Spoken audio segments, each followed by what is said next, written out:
Fala, galera. Nós estamos virando Palmeiras, hein? Tô chegando com mais um corte do G4 dessa quinta-feira. E hoje o Paulo Massini mandou a real, viu?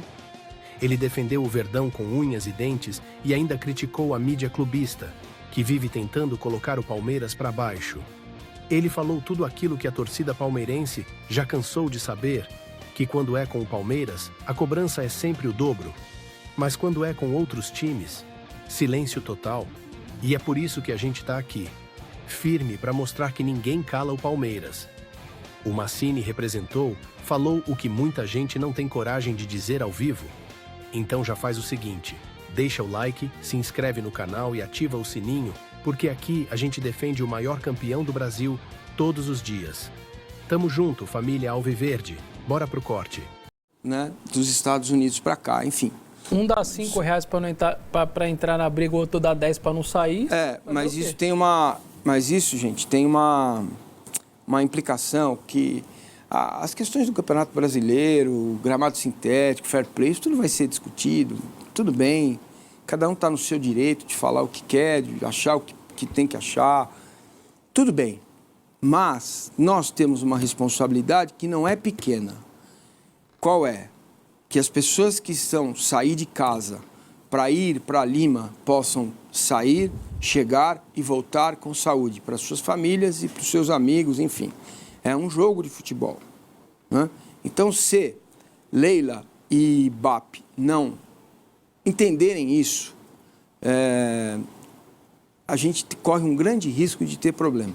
Por exemplo, ontem eu conversei com o André Guerra, presidente da Mancha, Alviverde. A Mancha foi antes de ontem para Lima, foi ao estádio, visitou o estádio, tirou as medidas do estádio, lá da parte que vai ficar a torcida do Palmeiras, atrás do gol, para providenciar faixa, adereços, mosaico, entender como é que chega, como é que entra. Eles foram na cidade também e fizeram um pedido depois de um encontro ontem, no fim da tarde, com a polícia local, de uma praça para que a torcida do Palmeiras fique separada da torcida do Flamengo, já que são entradas separadas, distantes, né?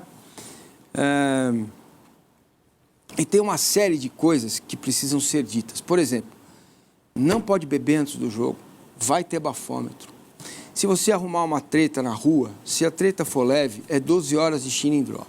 Se for grave, cara, é 5 anos. Você vai ser acusado por um crime e pode ficar 5 anos na cadeia. Então, tem uma série de questões culturais. Por exemplo, não pode entrar com cinto no estádio, cinto que prende a calça. Não pode entrar com boné. Eles vão ainda ver se liberam o boné, porque 4 horas da tarde, horário no Peru, é muito calor, é quente. Então, tem coisas que as duas diretorias poderiam trabalhar em conjunto. Olha só, a torcida do Palmeiras, que vai de ônibus, vai sair no domingo anterior ao jogo. São 6.000 quilômetros de viagem, né? Então, a Mancha tem um novo presidente, o ex-presidente está preso, mas a gente sabe o que pode acontecer nessa viagem. São, não lembro agora, mas 30 e tantos ônibus que vão juntos, da Mancha Alviverde e outras torcidas que vão junto na caravana para Lima, no Peru. Se não houver a interferência das duas diretorias, inclusive com Brasília, né? Porque não é só São Paulo. Polícia Rodoviária Federal. Polícia Rodoviária Federal, a aduana nos países em que essas pessoas vão passar, de que lado elas vão entrar, como foi feito em Montevidéu. Montevidéu foi muito bom. Cada clube entrou na sua aduana de um lado, do outro. Não sei se isso é possível fazer no Peru. Então, é um alerta que eu faço também às autoridades que oficiem os dois clubes para que isso possa acontecer de forma saudável e feliz, emocionante, como tem que ser o esporte, né? E tem mais. Inclusive, o Eduardo Tironi tem falado sobre isso. Provavelmente, nós vamos ter outras decisões envolvendo Palmeiras e Flamengo no futuro. Sabe? Então, entendendo o contexto do que está acontecendo, passou da hora das duas direções deixarem outras questões para lá e terem um gesto de boa vontade, de aproximação e de organização desse trabalho. Não basta largar na mão da autoridade, tá? Não basta. Não basta largar na mão da autoridade, deixa que a polícia resolve. Não basta. Vocês vão precisar intervir, vão precisar trabalharem juntos para que flamenguistas e palmeirenses cheguem em Lima, no Peru, participem da festa, do jogo, quem ganhar, ok, e voltem para casa inteiros, com saúde. Afinal, como eu disse, é só um jogo de futebol. Bom ponto, muito bom esse ponto, porque realmente os ânimos estão acirrados e, ao que parece, um lado e outro não faz, estou falando do ponto de vista das direções, não fazem muita questão de pôr água na fervura e o negócio nem um pouco, o clima está realmente quente. A gente vai falar sobre isso. Você estava falando sobre quem joga, quem não joga. A gente tem uma tela aí sobre os times, quais as questões deles para esses jogos, do Santos contra o Palmeiras contra o Santos e também do Flamengo. Coloca na tela aí. Os caras convocados do Palmeiras: Vitor Roque, Flaco, Piquerez, Facundo, Emiliano, Gustavo Gomes, Ramon Sosa, Andreas Pereira e Alan estão suspensos. E no caso do Flamengo, isso para o jogo contra o Santos. 7 baixas aí, né? 7 baixas. No caso do Flamengo... Não, 7 baixas convocados e mais 2 suspensos, 9 no total. Mais 3 machucados que não contam. São 12. Jogo contra o Sport. Danilo, Alexandro, Varela, Vinha, Arrascaeta, Plata e Carrascal e o Pedro, que está lesionado. Lembrando que a diretoria do Flamengo decidiu os 2 brasileiros, pela idade avançada, etc., vão normal, senta papá. E o clube vai disponibilizar para que os estrangeiros retornem rapidamente e aí vai ser análise isso individual. Né? Isso para depois da terça-feira. Então aí decide. Você jogou 90? Ih, amigão, você mesmo no voo fretado, 90, esquece. Você jogou 30? Puta, acho que dá para você ir pro jogo. Então, os estrangeiros vão voltar de avião fretado. Os 2 brasileiros, pela idade avançada, deixa voltar tranquilo e tal, e ver depois do Fla-Flu se eles têm condição ou não. O Alexandre deu entrevista ontem na Seleção Brasileira, né? Ele e o Vitor Roque deram entrevista, e o Alexandre falou, ele foi perguntado para ele: o que você prefere? Ele falou: eu prefiro sair de um jogo, da seleção no caso, descansar, dormir toda, e depois pegar um voo e ir embora. A seleção, né, a assessoria de comunicação fez uma coisa que os dirigentes dos 2 clubes nunca pensam. Colocou um jogador do Palmeiras e um jogador do Flamengo para falar com a imprensa sobre. Então, não foi uma coisa casual. Claro que não. Até porque vai causar algum interesse, né, das pessoas falarem. Bom, também. Mas é claro. Também. Aliás, só sendo justo, a entrevista do menino do Bahia, o Juba, foi muito legal, né? Foi. A forma como ele... Aliás, escrevi sobre isso na minha coluna de hoje, viu, Massa? Rapaz. Fala sobre isso que, né, é um lado meio que a gente não olha. Não pode liberar, tem que jogar, que se dane a seleção. Os caras são loucos. Para eles representa muito. E as palavras deles são muito legais, né? Quanto ele se emocionou quando guardar pegou a camisa, material. pegar o Material, falou assim, tô aqui, tô jogando aqui. Mas, parênteses. Mas, é isso que o Arnaldo falou, né? Cada um vai ter seu jeito de trazer os jogadores aí, mas a minha pergunta é a seguinte: a gente já mostrou essa tela que vocês estão vendo aí com os desfalques do Flamengo, o desfalque do Palmeiras algumas vezes. Esse aqui vai ser mais prejudicado, esse aqui vai ser menos prejudicado. Eu vou mudar a pergunta, Massa, Vessa e Arnaldo. Contando com o elenco que cada um tem, quem tem mais armas para que esses desfalques sejam menos pesados? O Flamengo, porque o jogo contra o Sport é favas contadas, cara. Se o Palmeiras tivesse o Paulinho apto e o Evangelista, eu diria que é pau a pau, certo? Se na Vila sábado jogassem Paulinho e Evangelista, estivesse à disposição, eu diria que era pau a pau. Mesmo sendo contra o Santos, tal, clássico, na Vila desesperada. Agora, do jeito que está, cara, alguém acha... Pega um sujeito, ele acorda agora, acordou, vai jogar Sport e Flamengo, não é nem na ilha, né? Com um protesto em cima do presidente, é uma coisa absurda. O Flamengo vai perder ponto, ele podia jogar com o Sub-20, que uma hora ele ia fazer um gol no Sport, gente. Então, por isso eu tenho uma opinião impopular que o Massa vai nascer cabelo nele. O empate para o Palmeiras na Vila Belmiro é bom resultado. Não, isso é outra discussão. É bom resultado. Entendeu? Desde que o Flamengo não é difícil. É difícil ter essa frieza agora? É difícil, mas fazer um ponto na Vila não é ruim. Ah, o Flamengo vai ganhar o Sport? Vai, também acho que vai. Não, é péssimo. Mas tem que ter essa frieza, porque depois não é Palmeiras e Vitória? Isso. Não. E não tem Fla-Flu? Só que para ter essa frieza é difícil, mas não é ruim um empate Mas você Palmeiras está na Vila, esquecendo um detalhe. diante de um Santos desesperado, jogando tudo, estádio cheio, treino aberto para a torcida na véspera, e com esse monte de problema. Não é mau resultado. É que o torcedor não vai entender isso jamais, mas não é mau resultado. Não, eu entendo o seu ponto de vista, só que você está esquecendo de um detalhe que é fundamental. O Flamengo vencendo, a vantagem de uma vitória do Palmeiras vai embora. E aí o Palmeiras teria que passar o Flamengo. Um ponto a mais. É que eu tô contando Entendeu? com a vitória do Palmeiras contra o Vitória. Então, e esse Fluminense que não toma gol de ninguém. Então, mas o que Fluminense... segura todo mundo. mas o Fluminense é o próximo adversário do Palmeiras. Entendeu? Depois. Mas tô falando do próximo rodada. ok. Para que o Palmeiras retome de novo a liderança. Então, ok, mas... Com menos uma rodada. O empate, óbvio, melhor empatar do que perder, né? Mas para mim é ruim. Eu acho, bom, daqui a pouco a gente dá nossas fichas, eu acho que vai ganhar, mas isso é outra questão. Mas Mas o que eu quero falar é sobre a questão do elenco. Então. Que ninguém respondeu. Ficaram aqui Eu enrolando e respondi. ninguém respondeu. O Márcio falou, se tivesse o Lucas Evangelista e o Paulinho... Ah, tá, é verdade. O Versa que não respondeu. Ó, vamos lá. Eu vou, mais do que responder, eu vou passar quais são os jogadores que estão sobrando pro Flamengo, tá? Rossi e Matheus Cunha, Léo Pereira, João Vitor e Cleiton, 2 meninos e o Léo. O Royal e Ayrton Lucas para as laterais.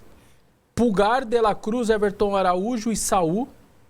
Samuel Lino, entre aspas, o Bruno Henrique, daqui a pouco a gente vai saber. Michael, Wallace Ian, Luiz Araújo, Cebolinha e Juninho.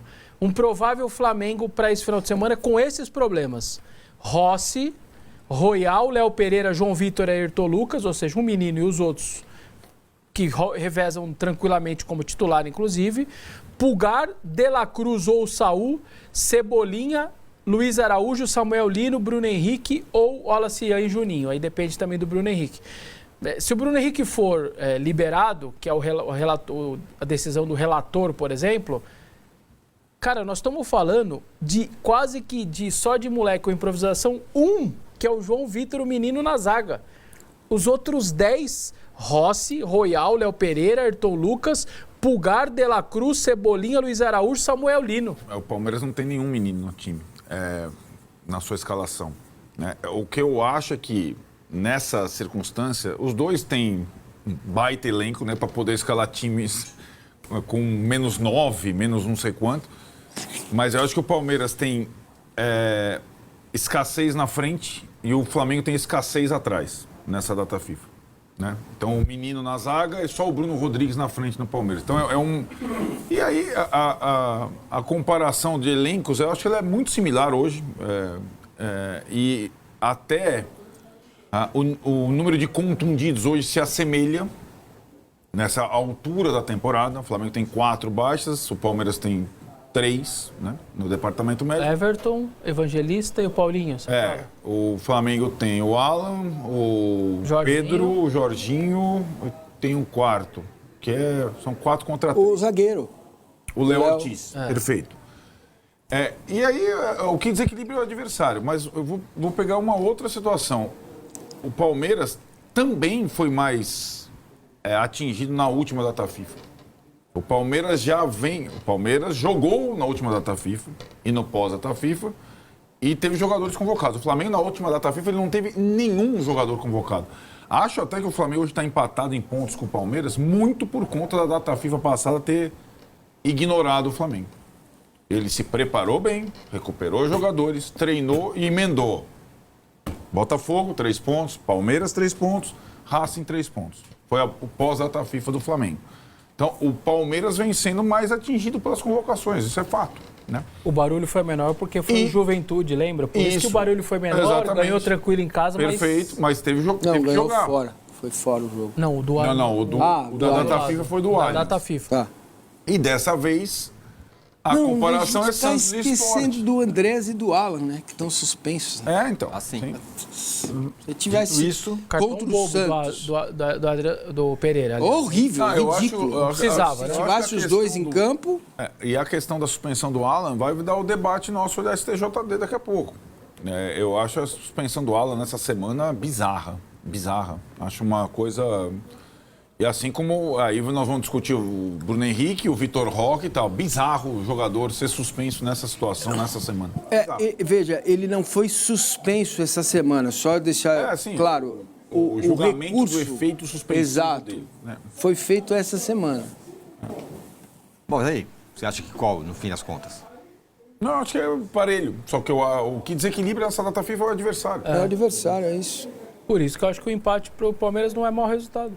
Pro Flamengo Nossa. Pro Flamengo é muito. Se o Flamengo perder ponto pro isso que eu tô esporte... dizendo. Aí dá adeus ao título. Aí é dar adeus ao título. É por isso que eu tô dizendo. Até por isso a pressão do Flamengo também é grande, né? Você vai ter que fazer, imagina, dar uma tropeçada no esporte não é só uma derrota, Nossa, imagina o inferno que vira. O inferno da vida do presidente do esporte. A não né? ser que o Palmeiras perca. Para que o Palmeiras faça um ponto e o Flamengo faça um e ele nada. Aí eu acho que Aí ele dá uma amenizada. Ué, eu passei na sua frente, você vai... Não, você não, mas o raciocínio vai ser ainda bem que o Palmeiras empatou, perdeu, né? Isso, vai ser nessa linha. Bom, o Vitor Roque, também na Seleção Brasileira, deu entrevista hoje e falou sobre a possível punição por homofobia por causa da postagem que ele fez depois do clássico contra o São Paulo. Vamos ouvi-lo. Não, a cabeça tá tranquila. Acho que não vejo para uma suspensão, que nem eu vejo muitos falando. Uma conversa educativa aí, acho que já é válida. Mas também queria falar que não foi nada por esse lado que muitos estão falando, por homofobia, nada. Foi só uma brincadeira ali que na hora postei, isso é maldade, mas estão levando para outro lado já. E quem achar isso, peço desculpa já de antemão. E não temos ser não, porque eu acho que os advogados do Palmeiras já estão trabalhando também. E espero continuar ajudando o Palmeiras da melhor forma possível. Muito bem, tá ele falando, foi uma postagem de cunho homofóbico, como disse, que ele, depois do jogo de São Paulo, postou lá a foto de um tigre abocanhando um veado. E aí, depois, 5 minutos depois, ele tirou, né? Tirou a postagem. Foi essa imagem aí. Ele tirou a postagem e tal, mas o estrago, enfim, já estava feito e ele foi denunciado e agora será julgado. Fico pensando se fosse um outro jogador que não o Vitor Roque. Um jogador menos importante para o time. O Caio Jorge mordeu a galinha, não aconteceu nada, não foi nem denunciado. Pois é um pouco isso que eu vou chegar. Ser o Vitor Roque, nesse caso, que para mim, passível de punição, sim, porque é uma coisa que não deve se fazer, se teria todo esse holofote. Não teria. O Caio Jorge fez isso em campo. Mas... Talvez ele não fosse nem julgado, nem indiciado. Gente, eu acho que a gente tem que tomar um pouco de cuidado nessa circunstância, né? Primeiro, ele foi denunciado logo depois do jogo. O negócio não é agora, agora. Isso, claro. O que a gente pode discutir é por que ele está sendo julgado agora. Aí isso acho que cabe discussão. O resto não cabe. O resto não cabe discussão. Passou batido, mas o São Paulo foi julgado ou foi denunciado por cantos homofóbicos no jogo contra o Corinthians, muito pelo que o Vessone tem falado aqui e porque o Corinthians utilizou esse tipo de situação e o São Paulo se sentiu ofendido, assim como o Corinthians se sentiu ofendido aquela vez e denunciou até o São Paulo entrar na pauta de julgamento. É a mesma coisa do Vitor Roque.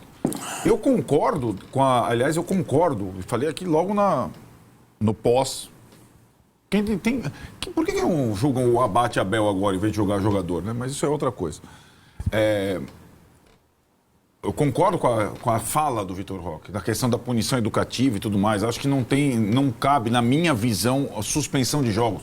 Acho que é coisa pecuniária,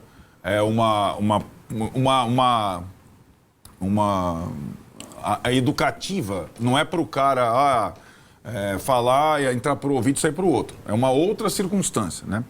E acho que eu não vejo ele só foi denunciado porque a outra parte se sentiu ofendida, assim como o São Paulo e Corinthians. Assim como no jogo São Paulo e Corinthians, do canto homofóbico. Então não é porque o Vitor Roque foi, o Caio Jorge não foi.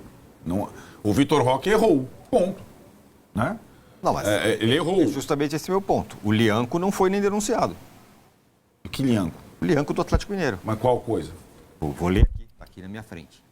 O Lianco, depois do que o Atlético Mineiro ganhou do Cruzeiro na Copa do Brasil, falou assim: boa noite a todas as meninas que... Boa noite a todas as meninas. Menstruaram e viraram mocinhas. Feliz dia. Então, mas aí tudo bem. Mas aí tá, eu acho pro Cruzeiro isso? Sim. Então o Cruzeiro deveria pressionar para que ele fosse denunciado. Não, mas Então, mas é o STJD que faz isso, cara. Não é. É o clube atingido. Não é. Mas não foi o Corinthians. Mas por que o Vitor Roque, você acabou de falar que ele foi denunciado assim que acabou o jogo? Por quê? Porque o São Paulo reclamou? O São Paulo reclamou. Evidentemente o São Paulo reclamou. Tudo bem, ele pode ter reclamado, mas o STJD foi buscar o caso. Poderia ter ido buscar esse, poderia ter ido buscar outro.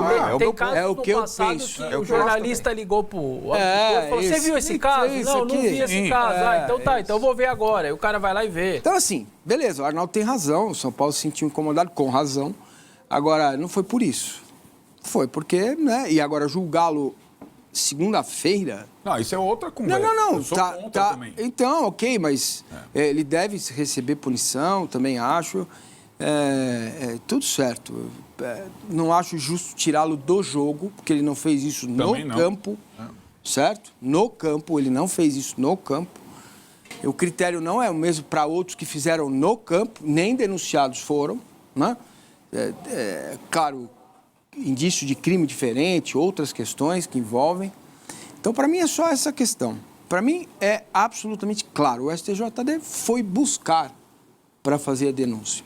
Duas coisas. Um esclarecimento, o Corinthians pediu essa punição para o São Paulo também, assim como tinha pedido para o Palmeiras, com a torcida, por aqueles gritos contra o Romero, enfim... também lá na Arena Barueri, porque o Corinthians segue sendo o único clube punido pelo STJD por grito da torcida, perdeu o mando de campo contra o Vasco. O Corinthians faz aí quase 3 milhões de renda por jogo, então foi um prejuízo gigantesco na época e só o Corinthians segue punido. Várias torcidas tiveram gritos, o clube segue sendo o único punido pelo STJD. Por reincidência. Não, mas... Por reincidência. Do São Paulo já tinha sido também. Bom, enfim. Sempre multa e não perde mando. A gente está parecendo a briga Palmeiras e Flamengo. Não, nós estamos falando a mesma coisa. Não, a gente, a comparação. O que o Vitor Roque fez foi correto? Não. Então tá feito. Perfeito. Ele merecia ser denunciado pela Post? Sim. Então acabou.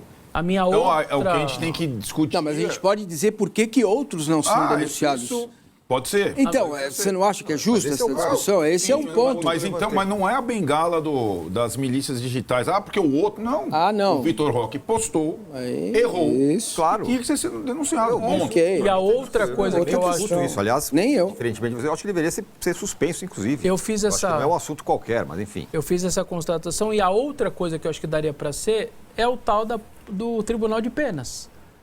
Isso daí, esquece. você não precisaria do STJD. Mas daí... Fez o post, é isso. Sim, e acabou. O jogador está ciente. Isso é outra discussão. É o protagonismo do STJD nesse momento da temporada. Isso nós todos condenamos. Acho que, mas aí, inclusive, o Bruno Henrique, que é caso de aposta esportiva. E o que todos nós combinamos também é que, eu sempre falo isso, e muita gente você é mimimi, você zoeira never ends e tal. Os clubes têm a sua responsabilidade na medida que eu não sei o que eles fazem, de que tipo de campanha eles fazem dentro dos clubes contra isso, porque é difícil imaginar que qualquer pessoa nessa altura do campeonato possa achar que isso aí seja uma brincadeira legal de se fazer. Esse é um ponto. Esse é o fato. E o outro é que os clubes nas suas redes sociais agem como se fossem torcedores muitas vezes. Claro. Muitas vezes. Então é o limite. E aí o jogador fala, beleza, vou postar também, eu também posso, e não sei o que também. E eu sempre falo, lugar da rede social de clube é rede social de clube. Tem o nome lá, tem o escudo do São Paulo, tem o escudo do Palmeiras, o escudo do Flamengo. Concordo. O que esses caras fazem é o nome do clube fazendo. Então quando ele dá uma zoada no outro, seja ela qual for, e já teve coisas do pior nível nesse sentido... Tem gente que fala, tudo bem, isso é zoeira sempre mas pode. é brincadeira... O público jovem... Tá bom, vou te dar um exemplo que uma vez o Corinthians fez uma postagem na sua rede social homofóbica contra o São Paulo. E depois Por isso que eu tô dizendo. Depois o Andrés falou que não é bem assim, desculpa, eu não fiquei sabendo. Isso não é brincadeira. Isso é outra Mas coisa. isso aconteceu. Uma brincadeira é uma coisa. Isso aconteceu, mas... Então, mas nós estamos falando para quem? Para quem nós estamos falando? Com quem nós estamos falando? Com pessoas que não têm discernimento. A maioria das pessoas